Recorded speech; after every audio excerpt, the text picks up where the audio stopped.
What's up, everybody? It's been quite a while since I made a vlog publicly, and I thought this whole marriage equality business was a good opportunity. So I'm gonna just cut to the chase. The idea I want to give you in this video is that all Christians, regardless of your personal theology or belief about whether or not same-sex marriage is biblically okay, I think all Christians should believe in it being legalized. Before you call me a blasphemous heretic, give me just 2 minutes. Just hear me out for a second of your life. I want to be completely clear. In this video, I am not talking about my personal theological opinion or anyone else's. This is more about how do we as Christians engage with the fact that same-sex marriage is now legal everywhere. Or everywhere in the US, in Canada, in Mexico, North America. We're a big gay continent. So let's say you're a person who does not believe that God intends for marriage to be between two people of the same sex. Even if that is your belief, we still have to respect people's freedom to choose in or out of that sin. And again, I am not calling same-sex marriage a sin. I'm not saying it's not a sin. I'm not saying anything about that. We should all respect people's free will to do as God pleases, or to not. Because that need for consent is an absolutely foundational part of God's relationship with humanity.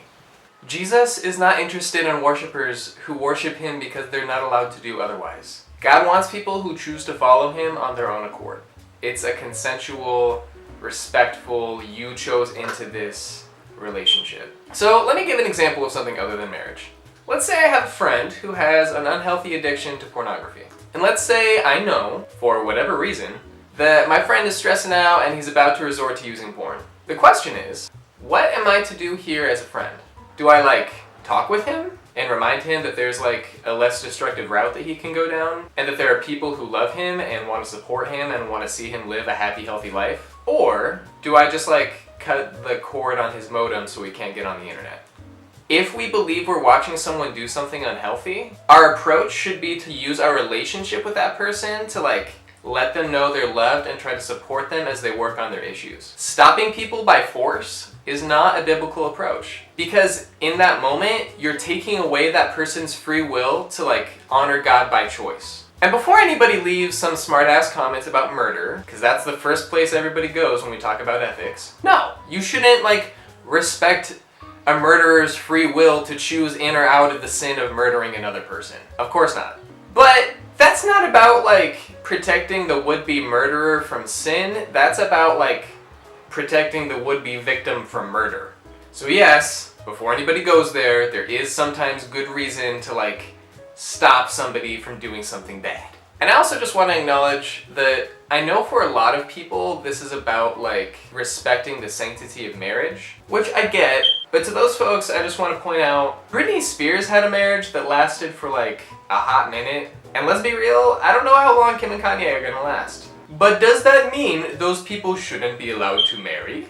We just can't deny people the right to marriage because we don't think they're going to respect the sanctity of marriage. Whether or not a married couple uses their marriage to honor God is kind of just between them and God. In the Bible, 1 John 3:18 says, "Let us not love with word of tongue, but with action and in truth." To love with action means having active, healthy, supportive relationships with people and loving them through those relationships. As Christians, we really need to get on our game about getting plugged into the queer community and getting to know people and learning from them. Because that's the only way to build trust. And frankly, if you're a Christian who makes no effort to do that, you don't get to talk about queer rights. You don't get to live your day-to-day life never knowing any queer people or even thinking about them, and then just bust out your holy opinions on what you think their rights should be. Sorry, but you can't have your cake and eat it too. Love with action and in truth. Getting to speak truth to people from the Bible and stuff, that's a privilege that comes with trust. If you've built a good relationship with someone and you've earned their trust, they'll hear you out when you try to steer them away from unhealthy behavior. But that only gets to happen in the context of loving, trusting, respectful relationships. As a Christian, if you're not willing to invest in building those relationships, you've got your own issues to work out with God before you should be criticizing others. So yeah, I believe all Christians should support the recent Supreme Court decision to legalize marriage universally. Because our approach to loving people shouldn't be to force them to follow the Bible's commandments. Our approach should be to support people and point them to Jesus through loving relationships. That is how love wins.